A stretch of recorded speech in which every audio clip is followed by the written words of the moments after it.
Good morning, good afternoon दोस्तों। श्री पूजा computer institute के YouTube channel पे आपका हार्दिक स्वागत है। आज अपन ऐसे 10 क्वेश्चन लेके आए हैं जो आपके आगामी परीक्षा के लिए बड़े उपयोगी साबित होंगे। तो आप इनको ध्यानपूर्वक देखिए और उनका जो विश्लेषण है उनको भी आप ध्यानपूर्वक देखिए और वीडियो शुरू से लेकर अंत तक देखोगे तभी आपको 10 के 10 क्वेश्चन है वो समझ में आएंगे। तो ज़्यादा समय न ख़राब करते हुए अपन आगे बढ़ते हैं इसमें। तो 10 मोस्ट क्वेश्चंस की चर्चा भी अपन करने वाले हैं यहाँ पे। तो यहाँ पे आपके सामने ये पहला क्वेश्चन आया है कि किसी अन्य कंप्यूटर पर लॉगिन करने के लिए उपयोग आने वाला प्रोटोकॉल आपको बताना है। तो ऑप्शन इसमें पहला है SMTP, दूसरा ऑप्शन है FTP, तीसरा ऑप्शन है टेलनेट और लास्ट और अंतिम ऑप्शन है वो है HTTP। तो पहले मैं आप लोगों को इसका राइट आंसर बता देता हूँ कि भी आपके पास कोई कंप्यूटर है और आप किसी अन्य कंप्यूटर के साथ लॉगिन करना चाहते हो तो आपके लिए जो प्रोटोकॉल जो उपयोगी साबित होगा वो आपके लिए होगा टेलनेट। तो इसका जो राइट आंसर होगा वो होगा telnet. Simple band transfer protocol, file transfer protocol और हाइपरटेक्स्ट ट्रांसफर प्रोटोकॉल ये अपने अपने अलग अलग क्षेत्र में यूज आते हैं। तो पहले क्वेश्चन का आंसर है टेलनेट। सेकेंड क्वेश्चन की तरफ अपन बढ़ते हैं और सेकेंड क्वेश्चन क्या है वो आपको दिखाई दे रहा है कि वह टोपोलॉजी जिसमें कोई केंद्रीय कंप्यूटर नहीं होता। पहले मैं आपको बता दूं कि केंद्रीय कंप्यूटर का मतलब होता है यहाँ पे हब को अपन बोलते हैं। डिवाइसेस जो केंद्रीय कंप्यूटर यहाँ पे जाना जाएगा वो आपके होगा हब, HU और B हब। अब ऑप्शन देख लीजिए, टोपोलॉजी रिंग टोपोलॉजी के बारे में, B option star topology, C option tree topology and D option इनमें से कोई नहीं। तो देखिए इसका जो राइट आंसर है वो होगा, इसके अंतर्गत मैं आपको बता देता हूँ कि राइट आंसर इसमें है वो है रिंग टोपोलॉजी। कि यहाँ पे जो रिंग टोपोलॉजी आपको पता है, रिंग टोपोलॉजी एक सर्कल के अकॉर्डिंग होती है। बीच बीच में जितने भी कंप्यूटर इस प्रकार लगे हुए होंगे वो कंप्यूटर एक दूसरे से कनेक्ट होते हैं, उनमें कोई सर्वर कंप्यूटर होने की ज़रूरत नहीं है। स्टार टोपोलॉजी में एक सर्वर कंप्यूटर होता है और ट्री टोपोलॉजी में भी एक सर्वर कंप्यूटर होता है जिसे अपन हब कंप्यूटर या मेन कंप्यूटर के नाम से जानते हैं। तो आप लोगों को ये ध्यान रखना है कि जो टोपोलॉजी जो 6 प्रकार की है उसमें से ये रिंग ऐसी एक टोपोलॉजी है जिसमें किसी सर्वर कंप्यूटर की आवश्यकता नहीं होती है। सेकंड क्वेश्चन का आंसर आप लोगों के लिए। नेक्स्ट क्वेश्चन की अपन बात करते हैं और नेक्स्ट क्वेश्चन आपके सामने है और वो क्या कह रहा है आपको दिखाई दे रहा है कि डिजिटल संकेत को एनालॉग संकेत में बदलने का कार्य कौन करता है। देखो डिजिटल संकेत आप लोगों को पता होगा कि डिजिटल जो संकेत होते हैं वो कौन से होते हैं, यानी कि 0 और 1 दो संख्या जिसको अपन बाइनरी बोलते हैं, ये जो दो संख्या हैं वो डिजिटल होती है। एनालॉग संकेत कौन से होते हैं? एनालॉग संकेत जिसके अंतर्गत कोई दाब आए, ताप आए, इस प्रकार प्रेशर से युक्त जो संकेत उत्पन्न होते हैं वो आपके एनालॉग संकेत होते हैं। तो इसका ऑप्शन देखिए, पहले आप D modulation, B modulation, C converter और लास्ट इनमें से कोई नहीं, नन। तो इसका जो राइट आंसर होगा वो आप लोगों को शायद सभी को मालूम होगा क्योंकि इतना नॉलेज आप सभी लोग रखते हो, और राइट आंसर होगा वो है मॉड्यूलेशन। मॉड्यूलेशन है वो डिजिटल संकेत को एनालॉग संकेत में बदलते हैं, यानी कि डिजिटल से एनालॉग संकेत में, ठीक है। और उल्टा जो होता है एनालॉग से डिजिटल संकेत में, एनालॉग से डिजिटल संकेत में जो होगा वो होगा डीमॉड्यूलेशन, ये ध्यान रखना। और डिजिटल से एनालॉग संकेत में होगा वो होगा आपके मॉड्यूलेशन। तो दो प्रकार के यहाँ पे संकेत है वो कन्वर्टर की तरह काम करते हैं, संकेतों को बदलते आपस में, modulation and demodulation. Question number 3 के बाद में क्वेश्चन नंबर 4 की अपन बात करते हैं और काफ़ी इजी और काफ़ी इंपॉर्टेंट क्वेश्चन है कि OSI मॉडल में कितनी लेयर पाई जाती है। तो ऑप्शन ए में 4, बी में 5, सी में 6 और डी के अंदर 7। और इसका जो राइट आंसर है वो आप लोगों के होगा, OSI मॉडल के अंदर 7 लेयर पाई जाती है। 5 और 6 किसी प्रकार की कोई लेयर की संख्याओं में नहीं गणना होती है, हाँ, लेकिन 4 जो लेयर है वो जरूर गणना होती हैं और वो मॉडल होता है TCP एंड IP। ये ध्यान रखना कि TCP एंड IP एक मॉडल होता है, वो TCP IP मॉडल के अंदर 4 लेयर पाई जाती है। और OSI जो मॉडल है, OSI मॉडल उसके अंदर आपके लेयर पाई जाती है, वो 7 प्रकार की लेयर है वो OSI मॉडल में पाई जाती है। ओपन सिस्टम इंटरकनेक्शन इसका पूरा है वो नाम है, जो शायद आप लोगों को मालूम है और नहीं है तो आपने अभी सुना होगा। नेक्स्ट क्वेश्चन की अपन बात करें और क्वेश्चन नंबर 5 आपके सामने है कि सबसे तेज़ गति वाला प्रिंटर कौन सा है। अब देखो प्रिंटर है तो आप लोगों को पता होगा प्रिंटर करता क्या है, हार्ड कॉपी के रूप में आपको डेटा प्रदान करता है, कागज़ पे प्रिंट करने का काम करता है। प्रिंटर है एक आउटपुट डिवाइस है, सब नॉर्मल बातें हैं। पहला ऑप्शन है डीएमपी। डीएमपी का मतलब होता है डॉट मैट्रिक प्रिंटर्स, और बी का यहाँ पे होगा लेजर प्रिंटर, सी आपके आता है थर्मल प्रिंटर, और डी आपके आता है यहाँ पे डेजी व्हील प्रिंटर। तो सबसे तेज़ गति वाला जो प्रिंटर होगा और वो सबसे तेज़ गति वाला प्रिंटर है वो आप लोगों के यहाँ पे आएगा लेजर प्रिंटर। राइट आंसर इसका है B, laser printer. Laser printer वो सबसे तेज़ गति से कार्य करता है। Dot matrix printer, thermal printer और डेजी व्हील प्रिंटर ये अपने आप में लेजर प्रिंटर की गति इनकी कम है। और बाकी की जो थर्मल एक ऐसा प्रिंटर होता है, ध्यान रखना कि थर्मल जो प्रिंटर होता है उसके अंदर जो ऊष्मा होती है यानी कि जो गर्माहट होती है उस गर्माहट या ऊष्मा के अकॉर्डिंग है वो डेटा है वो प्रिंट होता है। बाकी की में टोनर वगैरह होते हैं इनका यूज़ लिया जाता है। मैट्रिक्स नॉन मैट्रिक्स के अंतर्गत ये सारे आते हैं। और इसके अंदर थर्मल जो प्रिंटर है वो एक ऐसा मात्र प्रिंटर है जिसमें ऊष्मा के द्वारा डेटा है वो प्रिंट होता है, यानी कि जो प्रिंटर होता है वो उसमें गर्म हेड हो जाता है, गर्म हेड होने के बाद में फिर उसमें डेटा वो प्रिंट होता है, इसमें किसी प्रकार की स्याही वगैरह की जरूरत है वो नहीं पड़ती है। जबकि डॉट मैट्रिक्स प्रिंटर के अंदर है और लेजर प्रिंटर के अंदर और डेजी व्हील प्रिंटर के अंदर इन सब में स्याही यानी जिसको अपन कार्टेज बोलते हैं इनकी आवश्यकता पड़ती है। क्वेश्चन नंबर 6 की अपन यदि बात करते हैं तो आपके सामने है कि मॉनिटर की स्क्रीन किस कारण से काले रंग की दिखाई देती है या क्यों दिखाई देती है। तो आपने देखा होगा आपकी टीवी एलसीडी एलईडी जो घरों में लगी हुई है या आपके कंप्यूटर की जो स्क्रीन जो मॉनिटर है या एलसीडी एलईडी है वो जब बंद हो रहती है ऑफ रहती है तब वो ब्लैक कलर में ही दिखाई देती है। तो इसका जो रीज़न पहला इसमें दिया गया है काला रंग होने के कारण, भाई जो उसका जो आगे वाला जो ग्लास होता है वो काले रंग का होता है, ये भी कारण हो सकता है इसके अकॉर्डिंग। बी है कि वो छाँव में रहती है, धूप में रहती है, घरों के अंदर रहती है, तो छाया के कारण ऐसा हो सकता है क्या। तीसरा है चुंबकीय क्षेत्र के कारण क्या ऐसा हो सकता है, और लास्ट है कि इनमें से कोई नहीं।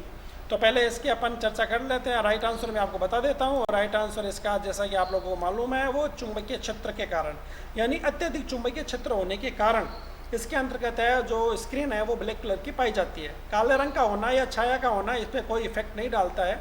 आप इस धूप के अंदर भी रखोगे तो भी बंद करके तो भी वो ब्लैक ही दिखाई देगी, ये कोई दिक्कत नहीं है। तो राइट आंसर इसका है वो आपके चुंबकीय क्षेत्र के कारण प्रत्येक स्क्रीन का है, चाहे वो अपने मोबाइल की स्क्रीन हो, चाहे वो एलसीडी एलईडी की हो, चाहे मॉनिटर की हो, सबकी स्क्रीन हो ब्लैक दिखाई देती है। नेक्स्ट क्वेश्चन नंबर 7 और ये आपके सामने आ चुका है। ऑपरेटिंग सिस्टम मुख्यतः कितने प्रकार के होते हैं। देखो कार्य क्षेत्र के आधार पे बात नहीं हो रही, कार्य क्षेत्र के आधार पे तो ऑपरेटिंग सिस्टम 6-7 प्रकार के होते हैं।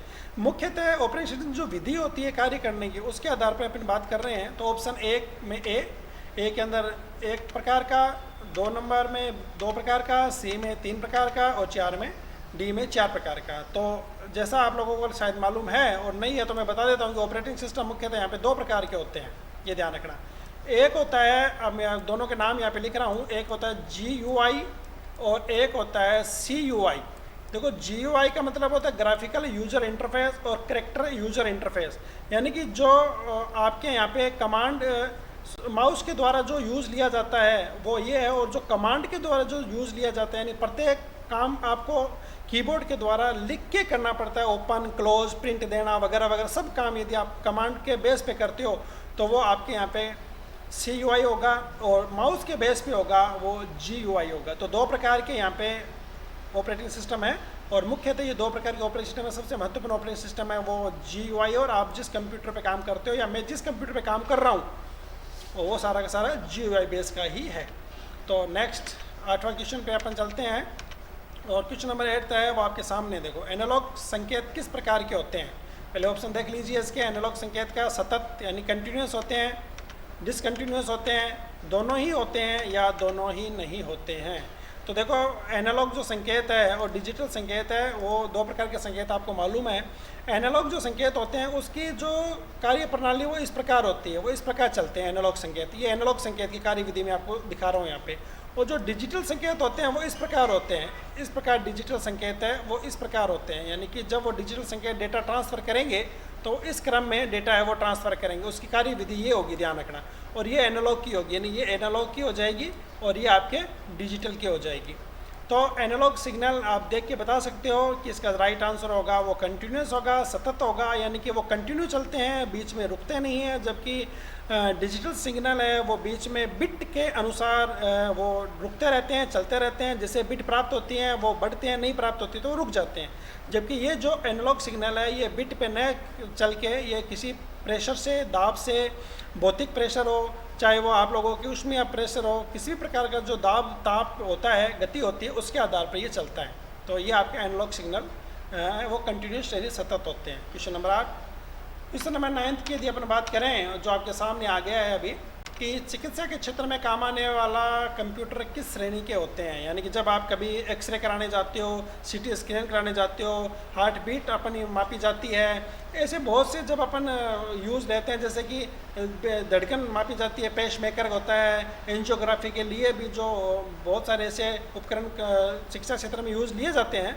तो वो सारे सारे ऑप्शन इसमें अपन देख लेते हैं पहले कि आंसर क्या कह रहा है। कि पहला कह रहा है कि एनालॉग सिग्नल, दूसरा कह रहा है डिजिटल सिग्नल, तीसरा कहना है हाइब्रिड, और चौथा इसमें है सभी। ABCD इसमें लगाना शायद भूल गए हैं, तो यहाँ पे चारों में A आ रहा है, तो उससे कोई फ़र्क नहीं पड़ना आपको।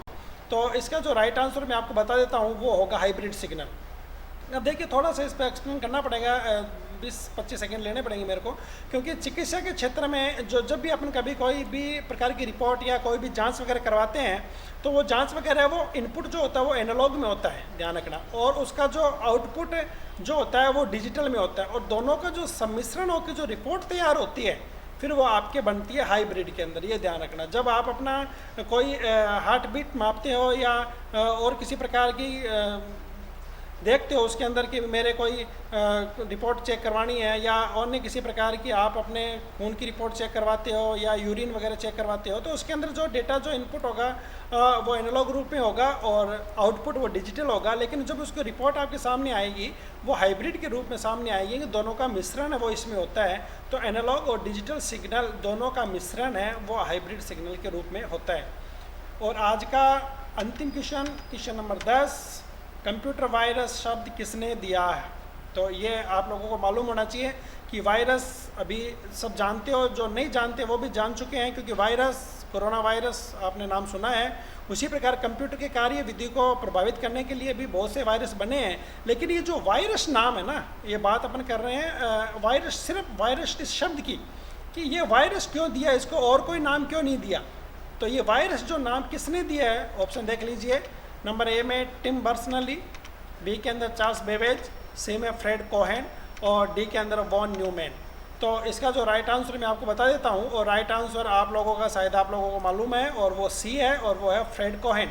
यानी फ्रेड कोहेन ने जब कंप्यूटर की कार्यविधि को प्रभावित देखा और उसकी कार्य क्षमता को प्रभावित माना कि भी इसका कार्य क्षमता सही तरीके से काम नहीं कर रही है, तो मनुष्य के अंदर भी कार्य क्षमता प्रभावित होती है जब वो बीमार हो जाता है। उसी प्रकार कंप्यूटर को भी उसने एक बीमारी की श्रेणी में देखा जो कार्य सही प्रकार से नहीं कर रहा होता है। तब उसने क्या किया, इसी का कंप्यूटर वायरस नाम है वो दे दिया, और किसने दिया, फ्रेड कोहेन। तो ये आज आपके 10 महत्वपूर्ण प्रश्न मैं लेके आया हूँ आपके श्री पूजा कंप्यूटर इंस्टीट्यूट के यूट्यूब चैनल पे। आप रोज़ाना आपको इसी समय ये 10 के 10 क्वेश्चन ऐसे रोज़ाना मिलेंगे, और डेली यदि आप अपने क्वेश्चन को नोटबुक के अंदर उतारते हो, या आपको मालूम है, ध्यान रखते हो, या कई क्वेश्चन ऐसे आपको मिलेंगे जो आपको मालूम नहीं चलेंगे। अभी स्टार्टिंग है, आगे चल के अपन इनके क्वेश्चन का जो गहराई से और डीपली क्वेश्चन मैं आप लिए लेके आऊँगा। तो आप लोगों को ध्यान रखना है कि ऐसे क्वेश्चन जब आप पढ़ते हो, करते हो, तो आगामी परीक्षा की दृष्टि से आप लोगों के लिए बड़े महत्वपूर्ण होते हैं, क्योंकि हर एक कंपटीशन एग्जाम के अंदर ये क्वेश्चन है बड़े इंपॉर्टेंट है। तो आप लोग ध्यान से वीडियो को पूरा देखिए, और जो भी क्वेश्चन आप लोगों को लग रहा है कि इसमें कुछ डाउट आप लोगों को लग रहा है, कन्फ्यूजन लग रहा है, तो ईमेल एड्रेस दिया हुआ है फ्रंट पेज पे, और प्रत्येक पेज पे मोबाइल नंबर आप लोगों को दिए हुए हैं। तो आप डायरेक्ट कॉल या मेल करके आप अपना कोई भी आपकी क्वेरी वगैरह है तो वो आप यहाँ पे सबमिट करवा सकते हो। तो आज के लिए इतना काफ़ी है, कल फिर अपन मिलेंगे। और मेरा इंस्टाग्राम चैनल है, उसमें भी पहले क्वेश्चन दे दिए जाते हैं, फिर उनका एक्सप्लेन है वो यहाँ पे हो जाता है। वहाँ पे लगभग 1 बजे तक इंस्टाग्राम पे क्वेश्चन डाल दिए जाते हैं, और 3 बजे तक, लगभग 3 बजे से पहले पहले यहाँ पे उनको एक्सप्लेन करके आप लोगों को बताया जाता है। तो आज के लिए इतना काफ़ी है, कल इसी समय अपन फिर मिलेंगे 10 नए ऐसे प्रश्नों के साथ, जिससे आपका भविष्य है वो उज्ज्वल रहे, और आगे प्रतियोगिता परीक्षा के अंदर आप लोग अच्छे अंक प्राप्त कर सको, और एक जीवन की सफलता की कामना मैं आप लोगों के लिए करता हूँ। जय हिंद, जय भारत।